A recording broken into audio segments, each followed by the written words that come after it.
Out of the way so I can banners brand.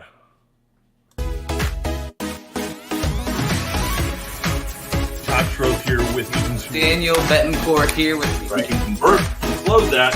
Cool. We're going to be running it at a high level. Help us maximize the market in our favor as real estate professionals. What's up? What's up? Happy Monday, everybody. Hey, Daniel Betancourt, what's going on? Hey, Todd, how's it going? We color coordinated again today, it looks like. We did. You know, it's a blue Monday along with our banner on top. Yep. That's awesome. Yeah, so January's almost over, right? So yeah, we're at the end of the month. We got one more day in this month, and it's been a great 5-week month so far. I will tell you, the last quarter, I've seen more things happen this month than I did the entire last quarter of 2022.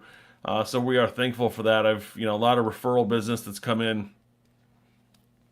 Seems like a lot of people are coming off the fence, right? So a lot of sellers. I'm getting a lot of seller inquiries now, which is great. You know, that's going to add to the inventory. Yep. And as we've seen an influx of buyers, some of them. I think a lot of people were just waiting for the holidays to pass. And so now that those are behind us, we're getting a lot of inquiries. Lots of agents on the team were out over the weekend and last week making offers, signing up listings. So it's looking good. This quarter is all, just steamrolling ahead. Well, it's funny is like what we were waiting for our client. A lot of clients, like you said, are waiting through the holidays. And so I said to the team, those are those people who said they're going to wait till next year or wait till the holidays are over. Let's call them because there's no more excuse about buying or selling right now because we are in the new year. Things have I want to say stabilized as far as what rates are doing. They are still moving up and down. They're not seeing a 7 to 8% jump or 6 to 7% jump. They're pretty consistent. And, they may go further down, they may go up. We can't predict that. But I know right now there's not a lot of competition for buyers for the listings, and you can negotiate yourself some more money out there.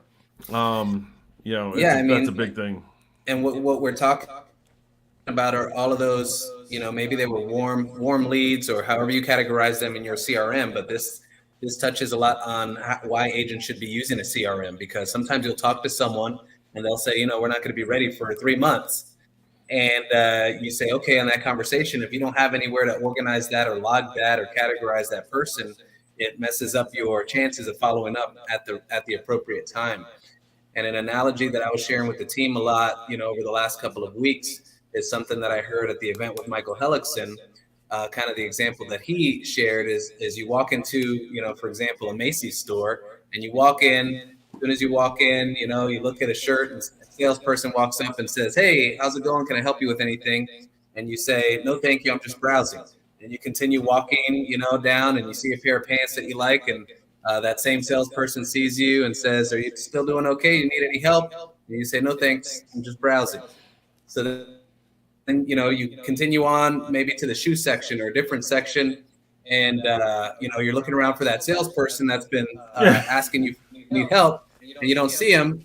Next salesperson walks up and says, "Hey, I see you're looking at those shoes. Would you like those in a size 10?" And you say, "Yeah, actually I would."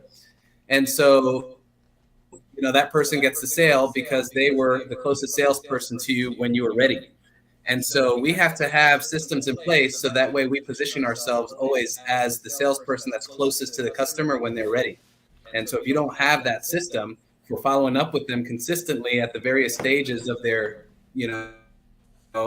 readiness, then you're going to be losing out those opportunities to someone else who happened to be at the right place at the right time. And, something he talked about was so many customers these days, over 70% are finding their agents, through the internet. They might have an agent that they love or someone that they worked with a couple years ago that hasn't been following up with them lately. And what happens is they click on a house and all of a sudden they get a bunch of calls, and those agents are the closest salesperson to that person when they're ready. And, a lot of times it's just easier to accept the appointment from the person calling you on the phone than it is to track down a realtor that hasn't called you in 6 months. Well, that's why you've got to. If you don't want to lose that business, you want to be consistently following up and consistently maintaining your CRM. Yeah, you've got to stay in touch with them. And that's what we talked about today. Like, what's the best way to stay in touch with nurture clients? And, are they 6 months out? I don't want to call you every week. So what are you looking for over the next 6 months from us? Ask them, what are you looking for over the next 6 months? Because I don't want to bug you every week for the next 6 months because and maybe if you discuss strategies with them about when they should start getting serious about looking and doing that stuff, if they get serious about that and you can follow that, then you're going to have more success keeping them as a client. Because what happens is they walk into an open house, like you said, we love it, we're going to buy it, and I've lost clients that way because I didn't teach them the right way. We have to teach them to refer. We have to teach them to be committed to us, and to teach them why they're working with us and our team. It's the buyer consultation. Yep. Buyer consultation appointment. So yeah, I mean, I'd say all the highest producing agents around are all utilizing a CRM to monitor and keep track. How often you should be communicating with your contacts, depending on their motivation level, and it's really easy to lose track of that. So yeah, we had if you want to, you can connect with either one of us. We have all kinds of action plans and ways to systematize that to kind of take the thought process out of it and to automate a lot of those things. You can't automate your calls. You can automate your reminders to call. Well, it's like, think about the remarketing, and when they're on your website and they click on a certain property, that is a reason to follow up. Because they may think it's creepy, but it's like, thinking about, we're looking at couches, and all of a sudden I get Rooms to Go and City Furniture and everybody else on my website. God forbid I click on one of their ads, they're going to call me. So they just clicked on your ad because you're retargeting them, and they should expect a follow-up call. And they should appreciate that because they know you're watching out for what they're doing. Well, with technology, just because you said couches now in this video, your phone picked up on that, and now every time you log on to anything on the internet, you're going to be seeing couches, and I will too. Thanks a lot.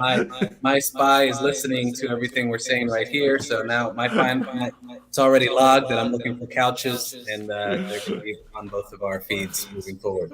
Oh, that's great. So, yeah. So the other thing is just to have a consistent flow of incoming inquiries, and to be experimenting with different lead sources. And so this Friday, we're actually having an event called Funnel Friday. So if you want to learn how to generate business on your own, let us know. We'll send you an invite to Funnel Fridays. It's going to be at 11 a.m. on Friday, and it's through Zoom. So if you want to learn how to create ads and generate business for yourself, that's what we'll be doing this Friday. That's going to be good because there's, like Michael's saying, he said, if you text, I don't know, whatever, Club Wealth at blah, blah, blah, you'll get the 17 lead sources, and then he sent this 31. And I took that list and was like, wow, there's 5 or 6 on here we don't know about. So we were able to dive into those. So we all need to find new lead sources and new opportunities to create, ads that are going to bring in traffic. So this Friday is going to be good for that. Because, we need to figure out what's working and what other guys are doing in the markets right now. And you don't want to overcommit to one source because that's problematic for a lot of agents and team leaders out there. They overcommit to one source, and if for any reason that lead source dries up, then that impacts it. That makes a huge negative impact on your business. Yeah. So you want to diversify your lead sources, and you want to have a system for your following up. So what Michael was talking about was the 3 habits that we need to be experts at if we want to survive, through this upcoming market is lead generating, lead follow-up, and lead conversion. So that's what we should all be practicing. And this Friday is a great opportunity for lead generation. Yep. Perfect. So I have a couple of questions that I want to put out there for people, when you're talking to your buyers, you want to ask them, or even buying and selling, what is the most important thing to you about buying a home, and what's the most important thing about selling a home? That way they can kind of talk about what their top needs are on a buyer and a seller, and then kind of flipping the script on this one as well. When they're hiring you, what's the most important to you about the realtor that you're going to hire to buy a house with or to sell a house with? And if you ask those questions before you go to the appointment, you can be armed with the tools to, whether it's a listing or a buyer consultation, the tools to commit them to you. And because you've listened to them and, ask the question and let them speak and take notes, because if you can go back and repeat what they said, you'll have a better chance, especially with a 6-month out seller or buyer getting the commitment there. Yeah. And that goes back to what we heard at the event that we attended. No one cares how much you know until they know how much you care. And by asking those questions and active listening, repeating, summarizing that back to them, it lets them see that you're interested in what's motivating them to either buy or sell. Yeah. So good stuff, Todd.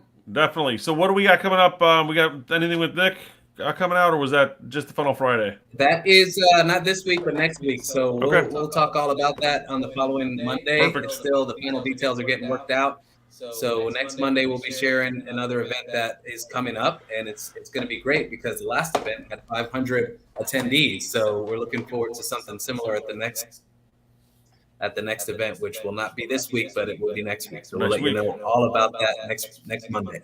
Perfect. Well, you guys, hope you had an awesome January like we did, and we will see you guys next week. Have a good one. Yes. Take care.